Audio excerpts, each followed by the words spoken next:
नमस्कार साथियों, जैसे कि आपने कंटेंट पढ़ लिया है कि आखिर वोट क्यों नहीं देते हैं लोग। आज मैं बात करने वाला हूं इस पे, आखिर वोट क्यों नहीं देते हैं लोग। अक्सर करके ये देखा जाता है, आप पिछले कई चुनावों की बात करें, कई चाहे लोकसभा की बात कर लें, विधानसभा की बात कर लें, या आप ग्राम स्तर की बात कर लें, किसी स्तर पर भी जो चुनाव होता है आप देखते होंगे ज़्यादातर रेशो ये निकल आता है कि 50-60 या 49 या 45 या 65, मैक्सिमम यही निकल के आता है कि इतने परसेंट ही वोटर वोट देते हैं।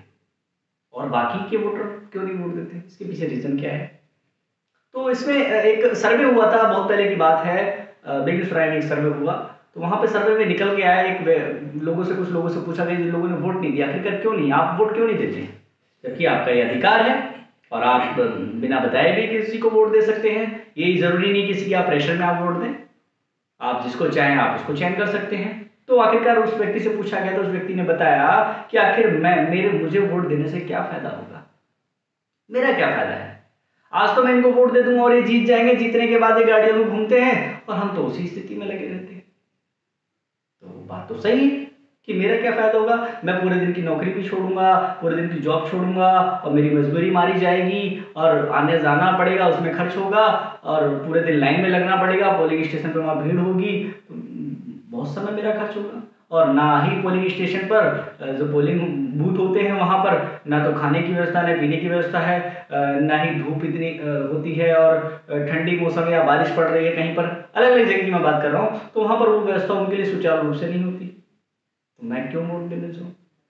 और मैंने वोट कर भी दिया और जीत भी गए, जीतने के बाद जो नेता होते हैं वो तो बड़ी बड़ी गाड़ियों में घूमते हैं और हम आम जनता, मैं मजदूर व्यक्ति, तो हम उसी स्थिति में लगे, तो हमारा क्या फायदा है। और भी एक कहानी है, एक महिला से पूछा गया कि आखिर आप क्यों नहीं वोट देने के लिए गए, तो उस महिला ने भी बताया कि इसी तरीके से कि भाई हमारे वोट देने से क्या होगा। महिला ने भी लगभग मैचिंग इसी तरीके से कहानी स्टोरी बताई अपनी कि मैंने इसलिए वोट नहीं दिया, हमारे लिए कोई काम नहीं किया जा रहा है, हम गरीबों के लिए तो कोई काम नहीं किया था, हम वोट दे देते हैं, वो तो अमीर बनते जाते हैं और हम गरीब बनते जाते हैं। गरीबों के लिए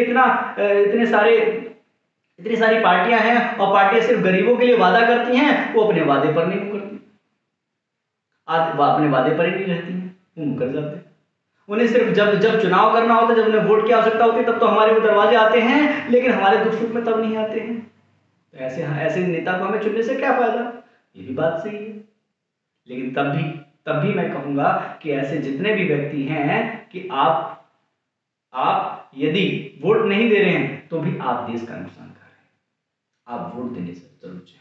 हो सकता है, ऐसा भी हो सकता है कि आप जिस व्यक्ति को, आपके क्षेत्र में जो व्यक्ति खड़े हैं उनको, उनमें से आप किसी को भी वोट ना देना चाहते हो, तो आप किसको दें।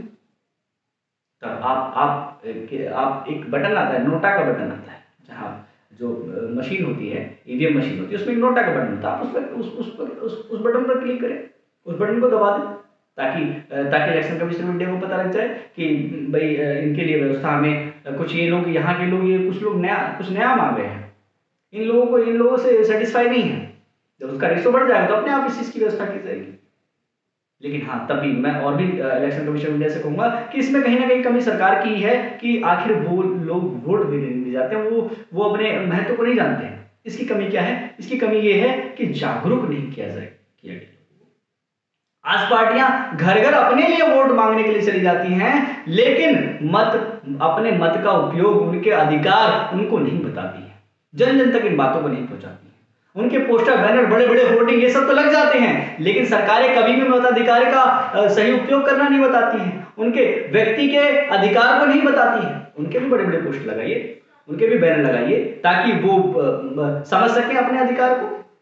समस्या यही है कि लोग समझ नहीं पा रहे हैं कि इसका उपयोग क्या है, इसके अधिकार क्या है। जब उनको इसके लिए जागरूक किया जाएगा, अभियान चलाए जाएंगे, गांव में, गलियों में, शहरों में, जगह जगह नुक्कड़ नाटक करवाए जाएंगे, किसी भी तरीके से आप जिस तरीके से अवेयरनेस करवा सकें, सोशल मीडिया के थ्रू। आज न्यूज में भी आप देख लो, न्यूज में सिर्फ डिबेट होती है, किस विषय पर डिबेट होगी, मैक्सिमम कि इस पार्टी ने किया, उस पार्टी ने किया, ये काम ऐसे हुआ, और एक दूसरे के मतलब लगाने में लगे रहते हैं। लेकिन कहीं मतलब जनता के विषय पे कहीं बात नहीं कि जनता आखिरकार वोट क्यों देना है, कभी ये कार्यक्रम नहीं, बहुत कम मीडिया चैनल है जो इनका कार्यक्रम करते हैं। अगर इसको एक हफ्ते का शेड्यूल बनाना कि भाई ये 1 वीक, ये सप्ताह जो है ये मत देने वाले लोगों के लिए ये कैंपेन चलाया जा रहा है या उनको अवेयरनेस प्रोग्राम चलाया जा रहा है किसी भी स्तर पे है, अपनी अपनी टीम पर पार्टियां लेके भेजे कि भाई हम अब आप किसी को वोट दें, ये चीज जाकर के लोगों के बीच में अवेयरनेस फैलाएं, उनके पोस्टर इनके बैनर ये इस तरीके से लगाए जाए, ये कोई काम नहीं करता।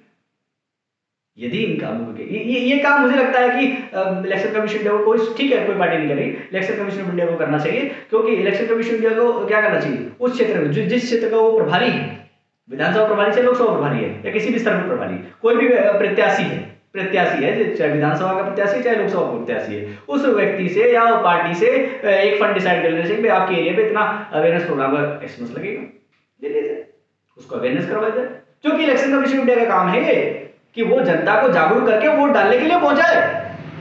अब किसको चुनना है ये तो व्यक्ति का अपना काम है, ये तो उस वोटर का काम है कि किस व्यक्ति को चुन रहा है।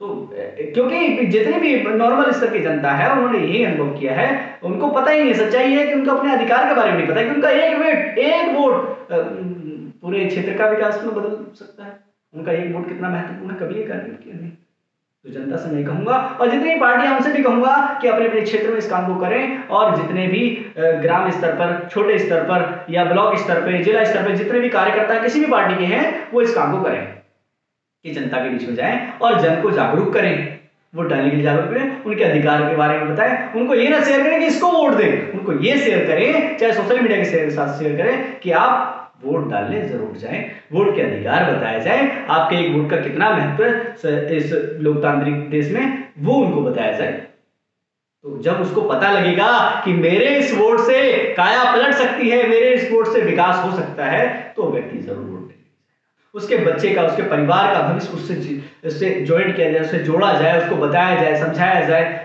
कैसे नहीं देगा वोट देगा। जब ये वोट का प्रतिशत बढ़ेगा तो एक अलग ही लेवल तैयार होगा। और जो हो सकता है ऐसा भी होता है, कुछ पार्टियां ऐसी होती हैं जो अपने अपने लोगों की वोटिंग के लिए उनको करवा लेती है, उनको अपने वोटिंग में जिता लेती है, खुद जीत जाती है, तो वहां प्रॉब्लम क्रिएट हो जाएगी। कहीं हम गलत व्यक्ति जितने भी होते हैं उनको चुन लिया तो फिर गलत विकास होगा, विकास सही नहीं होगा, हमारे क्षेत्र में विकास सही नहीं होगा। तो हम ऐसे व्यक्ति का भी चुनाव करना, हमें ये भी हमें सिखाना चाहिए। तो इलेक्शन कमीशन को कहीं ना कहीं इस विषय पे काम करना चाहिए। और हाँ, वैसे तो कुछ हद तक बहुत पहले से बहुत ज्यादा इंप्रूवमेंट मिला है, लेकिन अभी भी इसका स्तर इतना नहीं बढ़ा है जो होना चाहिए। मुझे लगता है कम से कम 90% वोटिंग तो होनी ही चाहिए, और देश में अगर 100% वोटिंग हो जाए तो देश बहुत ही महान हो जाएगा। मैं इसको आप सभी से बताना चाहता हूँ कि ये जो है रेशो है, इसको जो परसेंटेज है इसको बढ़ाया जाए किसी भी तरीके से। वो इलेक्शन कमीशन या सरकार को सोचना चाहिए इस पर कि किस पे हम किस तरीके से काम करें।